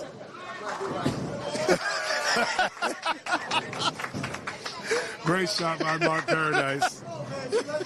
I think he stole. I think he stole that out of Dougie's trunk. Hey man. Well, you know what? Well, let's see if he can get that back. Hopefully, he got some other spare ones, especially when he competes for the Northeast Heavyweight Championship against Darian LeMay, April 19th at Bowl-O-Rama, North Brunswick, Carolier. Too many words for Carolier. Yeah, but there's only one word for that shot. Strike. Great shot there by Crabchuck. Swisher. Kind of reminiscent of throwback heel Bob Backlund. Every shot gonna look at his hands.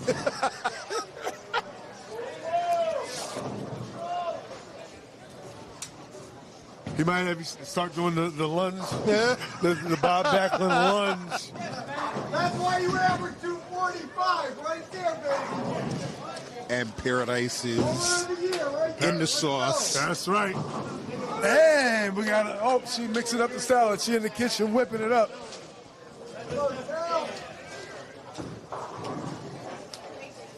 Very good.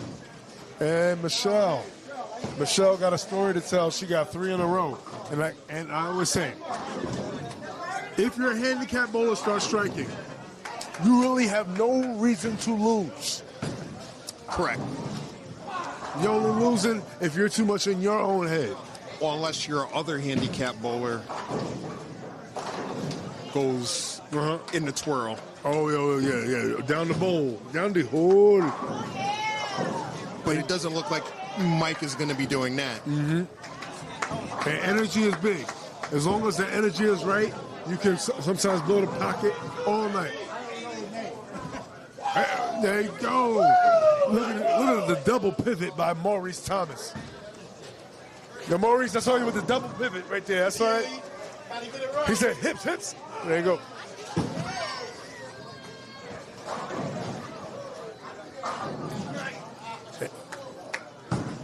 And Richard Backlund Kraft Chuck right there. And yeah, he almost didn't see that right there.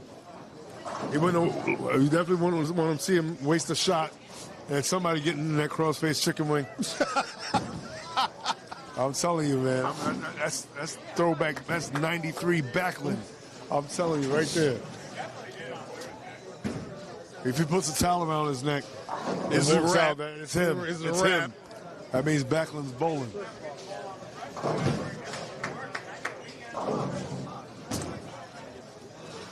Paradise up.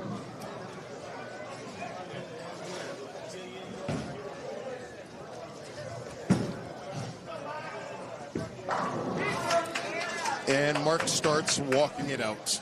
And Mark says anybody in the building can get this work.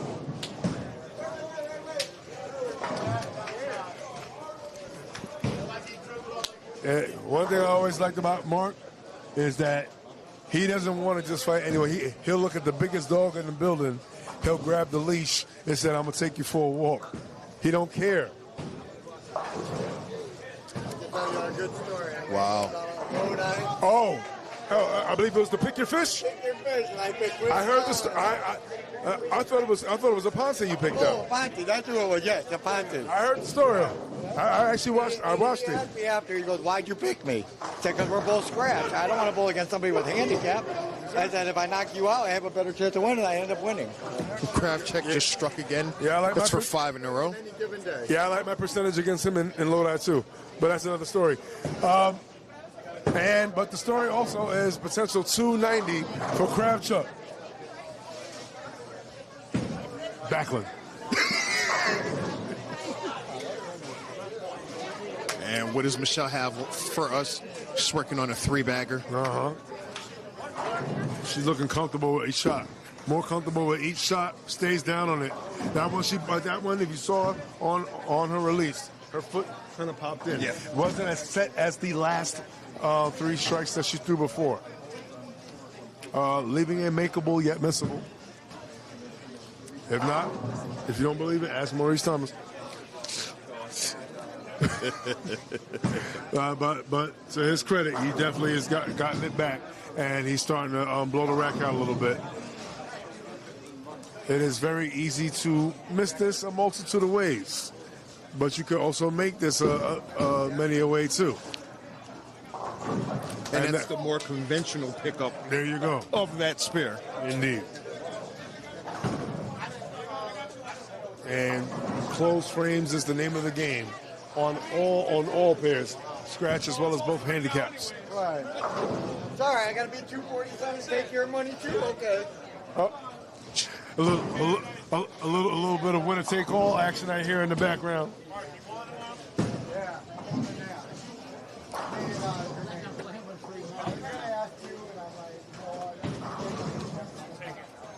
Mike Kelly's next shot. No problem, right there. Definitely stays down on that. Yeah, Mr. Kelly. I never get the ball on the press. I never get the ball on the press. It sucks.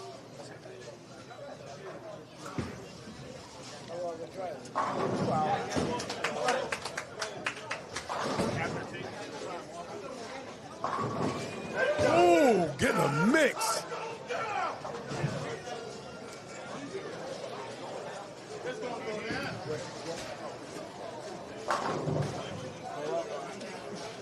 Call out Bouchard from back. Marshall Bouchard is ass. You know him, right? Right, which team is he on? He's not here today. Okay. This is my first time getting a chance to see these teams.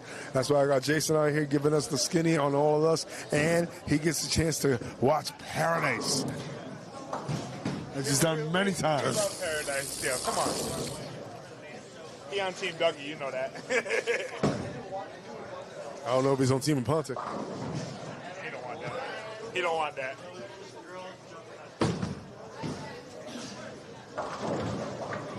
Oh, a little high. Just a little bit outside.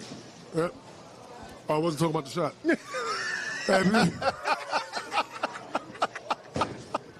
But no, nonetheless, an ability to keep the house clean for Mark Paradise, leaving You these said 6 house, clean, and Mark in the same sentence. And we got a little cameo by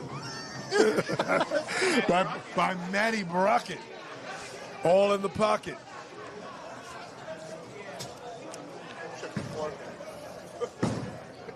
We may be taking a look over there, especially if he keeps doing what he's working on.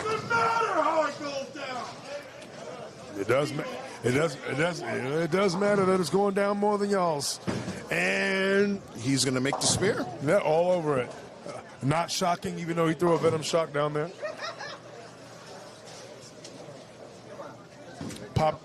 Popped up a little bit. This place started. Well, there you go. Well, sometimes you got to be as solid as a rock, even when you're talking like him.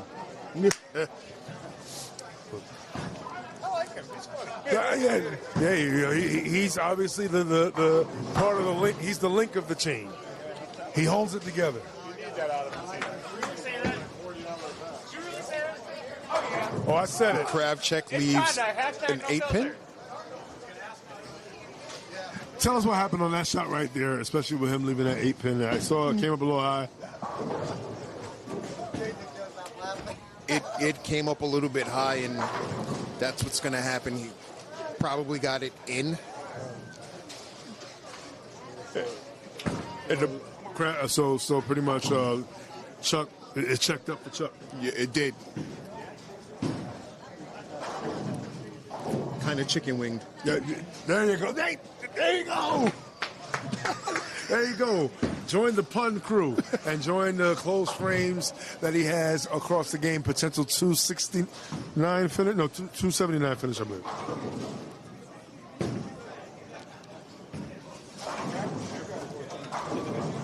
I'll say, yeah, potential 279 finish for Kravchuk. Kelly got that one in, and it carried.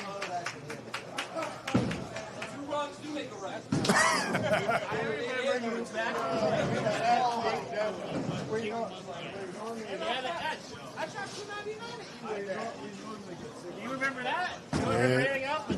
And Chaz Nolan's shot. Oh, trip 4.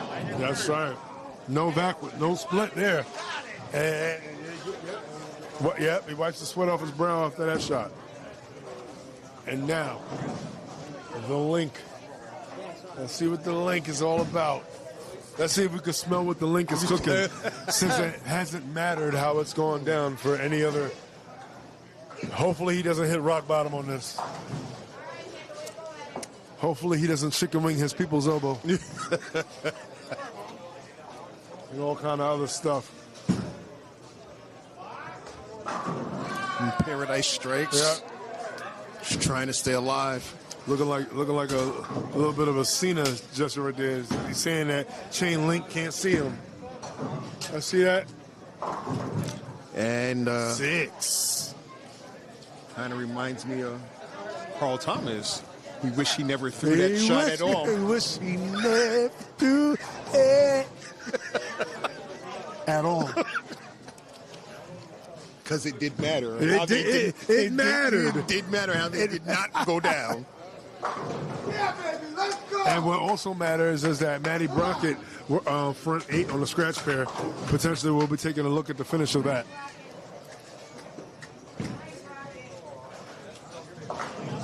Depending on how many he went in, he might be Matty Brockett.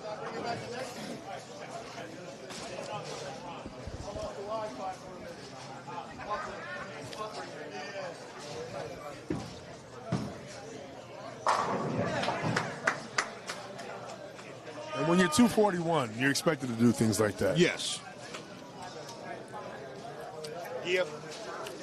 And let's see if he can solve the mystery of the last shot. Can the gumshoe himself, Mr. Kravchuk? Richard up. And he got that one out and finishes nicely. There you go. Richard. Pretty Ricky, what they called him, maybe, at some point.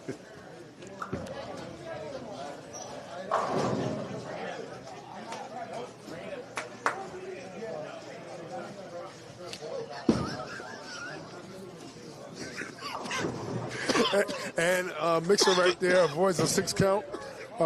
Steady bowling right there by Michelle. And it gives you exactly what you want. That's all you're asking for. Yep. If you're 180, give me your average or give me a little better. Yes. But have fun, stay relaxed, and don't overthink. You're asking for 2-3 strikes a game. Yep. And stay clean. Yeah. You get the slashes, I'll worry about the X's. And if you get the X's, then I'll add to it. That should hook, that should read. And she makes a spear. Yeah.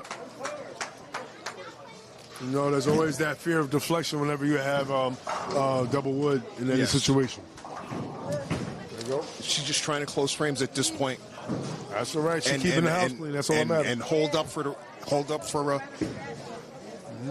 Paradise and Company. Oh, speaking of holding up. Oh my goodness. Yeah. And where are the hands? Because that's a 5-pin. There you go. A high five. This is a guaranteed 300. Well, I know one thing. If we're abiding by old rules, I am a little thirsty. I'm hungry too. So we as Dora would say, I'm thirsty.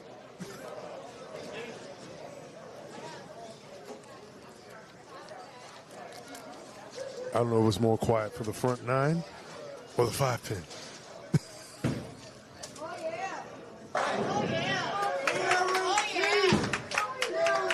And we might be taking a little look over at the scratch pair because Matty B is going for that 3.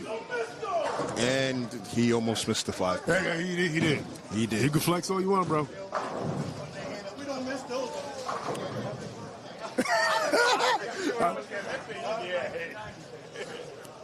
Hashtag snow at Battle Bowl. Oh my goodness. It's beginning to look a lot like Miss. I honestly still think they're cleaning up baby powder from that. Look, Powder Angels. He might have had the worst one ever. Oh my goodness. Margie? Oh my goodness. Margie had the worst powder. His credit score went up. But this is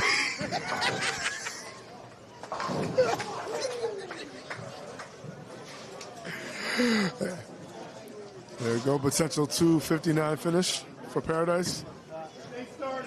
I'm sorry, 57. I still got powder in my eyes. Sorry, from Battle Bowl. Paradise carries. He said he had to be 240 to win some money. Unless somebody else is in it. No, he got a side bet with somebody. Oh. The next 3 somebody would win my side. Really wish I would have bought my stuff. I would have tried. I need another beer, dude. I need another beer, baby. He made the 5-pin. Oh, shit. Oh, look at that. Oh! Let's go back to the tape. I can't scream ooh here. Oh, you have a no ooh clause over here? No oohs. Org only.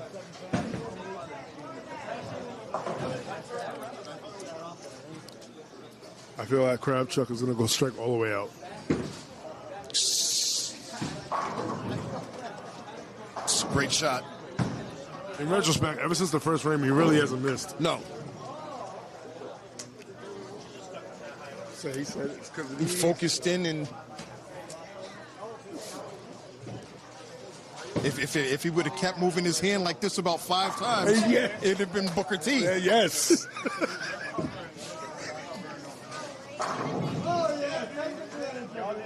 Oh, man. And great shot by Michelle right there. Let's see if Chaz Novak can match that.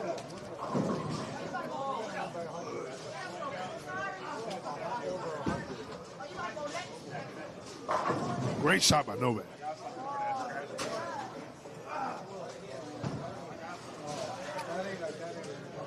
Now, if I'm not mistaken, Chain Gang, they have a shot at this game. Or handicap here, number 2. I mean, number 1. Number 1. I am not, just because you carried me the first 3 games last season, and then I carried you. It worked out. It worked out. So that means Let's see what Mike does here. Oh!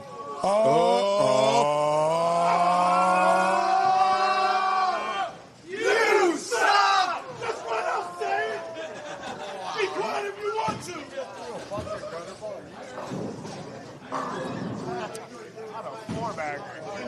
That shit was huge. On a format. I'm saying the same I thing. can throw the ball between my legs and not get a gutter. That's not a smart way to die. That's a dumb way to die.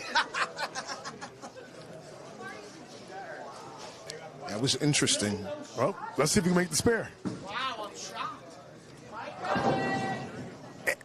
So now that counts as an open frame. Does. Your eyes are better than mine. What's the point differential right now in terms of pins in this game? Scoreboard says plus 43 for Chain Gang. Plus 43 for Chain Gang. That's what the board says. That's not figuring in. I just needed my 5 minutes of fame. Well, let's see what happens after Mark's shot. But that gutter is crucial. Yes. It definitely changes things. Well, we're going to leave Paradise and we're going to take a little trip over here.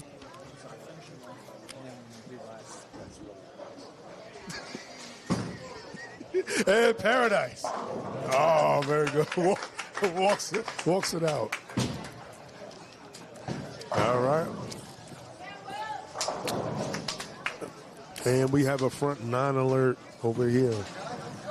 Matthew Brockett, a.k.a. Matty B. Ball for front 9. Get all of that out. There's no excuse of that.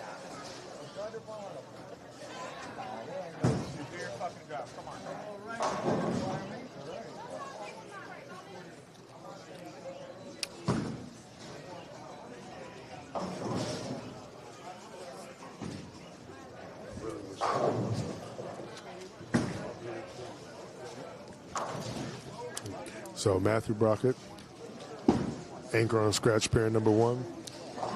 Been throwing it good all day. Looking right here, 300. I'm pretty sure it's not his first one. No. How you doing?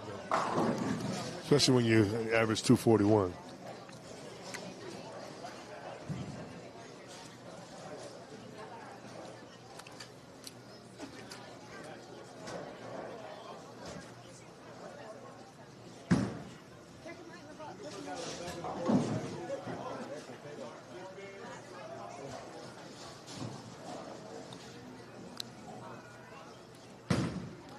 Brockett gets it up the lane.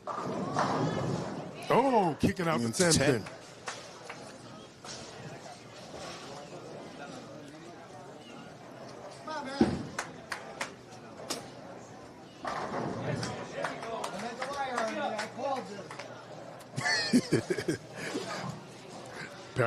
Paradise said, look, I said what I said. Now do what I said.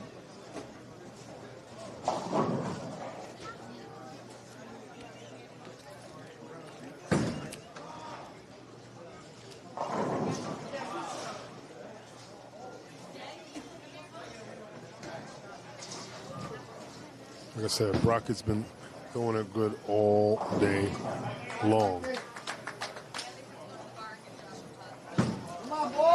He likes that one. He liked that one better than the first one. Yeah, a lot better.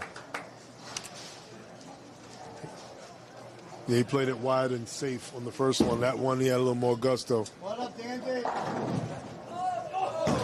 They always say the hardest one. Well, to me, the hardest one is always the 11th one, not the 12th one. No, right.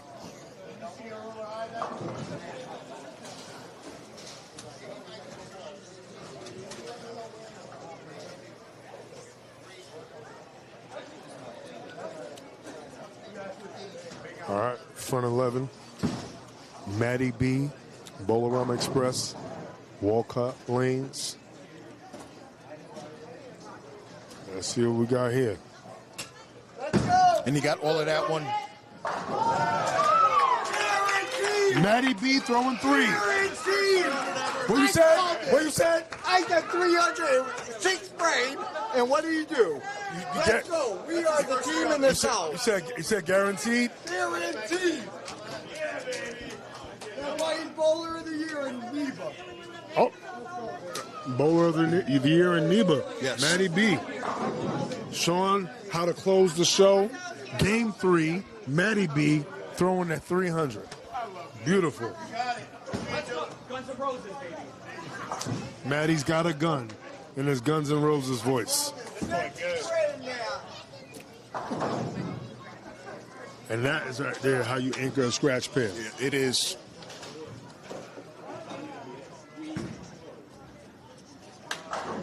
Well, nothing like throwing 300 on a Saturday. And we're going to go right on back to handicap pair number 1. Scratch closed the show. Let's see if handicap 1 could do the same thing.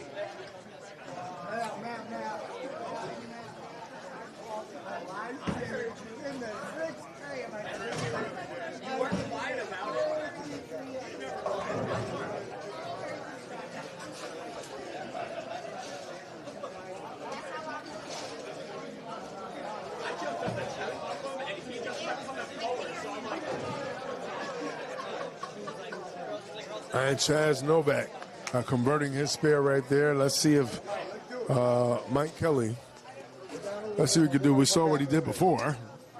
I'm pretty sure he doesn't plan on doing it again. And he will not be doing that again. No, he won't. He'll be striking this time.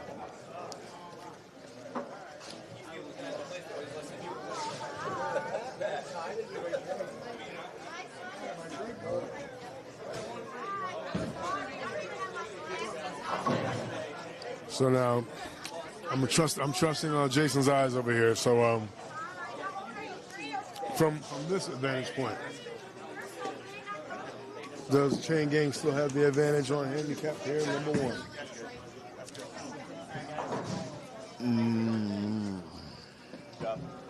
Oh, sorry. It's close.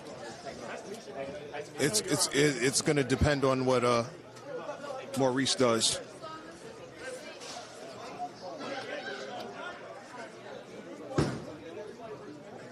Big shot. Oh. And that was done because very high. He strangled it. Get your back. I'm sorry, brother. Thank you.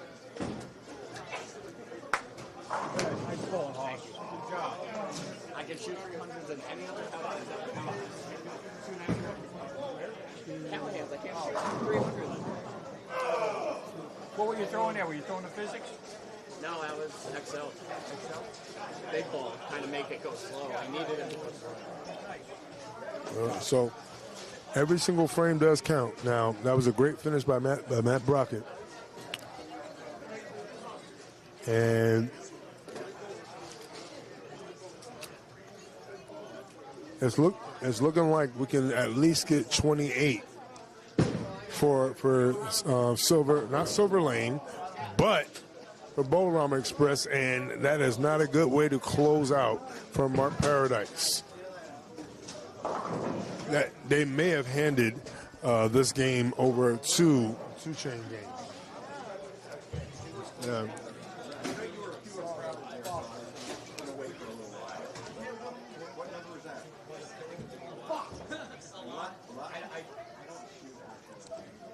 And let's see if he can make up for the last spare he missed before. You know, he has a love-hate relationship. Yes, he loves does. making it, but he hates seeing it.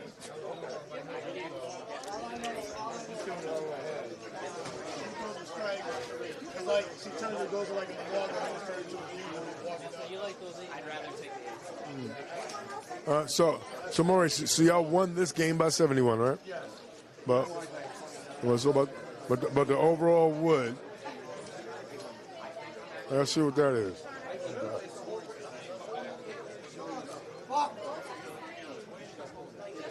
There we go.